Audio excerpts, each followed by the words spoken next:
दोस्तों आज हम डीबीएमएस के अंदर नॉर्मल फॉर्म्स को याद रखने की ट्रिक्स देखेंगे।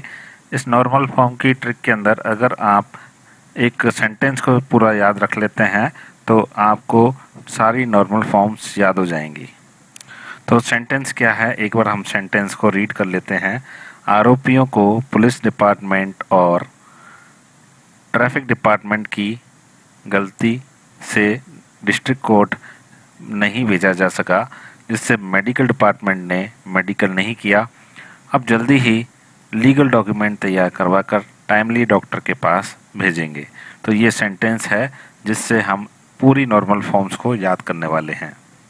तो इसमें सबसे पहले हमारा आता है आरोपियों।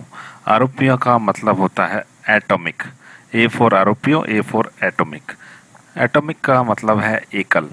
तो किसी सेल के अंदर केवल एक ही वैल्यू रह सकती है। कोई भी एक टेबल है और उस टेबल के अंदर हर सेल के अंदर एक ही वैल्यू होनी चाहिए। अगर एक वैल्यू है तो वो कहलाएगी टेबल 1F के अंदर है, फर्स्ट नॉर्मल फॉर्म के अंदर है। सेकंड है हमारी टर्मोलॉजी में पुलिस डिपार्टमेंट। पुलिस डिपार्टमेंट का मतलब है P फॉर पार्शियल और D फॉर डिपेंडेंसी। तो जो सेकंड नॉर्मल फॉर्म है उसके अंदर कोई पार्शियल डिपेंडेंसी नहीं होनी चाहिए। नो पुलिस डिपार्टमेंट यानी no partial dependency.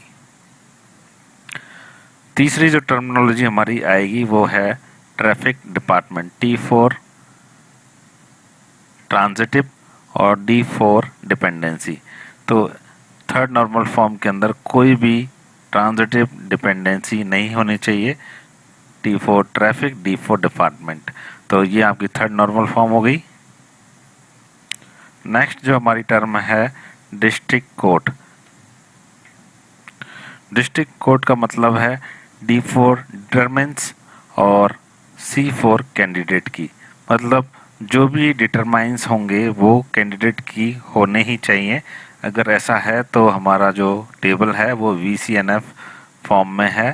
Third normal के बाद VCNF फॉर्म आती है, उसके अंदर हमारी टेबल है। नेक्स्ट टर्मोलॉजी हमारी आती है मेडिकल डिपार्टमेंट। तो जो फोर्थ NF है उसमें कोई भी मल्टी वैल्यू डिपेंडेंसी नहीं होनी चाहिए। M फॉर मल्टी वैल्यू और D फॉर डिपेंडेंसी। तो जो फोर्थ नॉर्मल फॉर्म है उसमें हमारी कोई भी मल्टी वैल्यू डिपेंडेंसी नहीं होनी चाहिए। फोर्थ नॉर्मल फॉर्म के बाद आता है फिफ्थ नॉर्मल फॉर्म, जिसको हम PJNF यानी कि प्रोजेक्शन जॉइंट नॉर्मल फॉर्म भी बोलते हैं। इस नॉर्मल फॉर्म के अंदर हमारा जो भी टेबल होगी उसको अगर डिकम्पोज किया जाए, उसको टुकड़ों में तोड़ा जाए तो वो लूज लेस होगा, उसके अंदर कोई भी डेटा का नुकसान नहीं होगा। तो लूज लेस डिकम्पोजिशन होना चाहिए। L फॉर लीगल और L for loose less, D for decomposition, D for document. तो लीगल डॉक्यूमेंट का मतलब हो गया लूज लेस डिकम्पोजिशन होना चाहिए फिफ्थ नॉर्मल फॉर्म के अंदर। अब बात करते हैं सिक्स्थ नॉर्मल फॉर्म की। तो सिक्स्थ नॉर्मल फॉर्म के अंदर टाइमली डॉक्टर टर्म है, जिसका मतलब है T फॉर टाइम और D फॉर डेटा रिप्रेजेंटेशन। तो जहां हमको टाइमली डेटा रिप्रेजेंटेशन की ज़रूरत पड़ती है तो हम सिक्स नॉर्मल फॉर्म का यूज़ करते हैं। तो ये आपकी सारी नॉर्मल फॉर्म हो गई।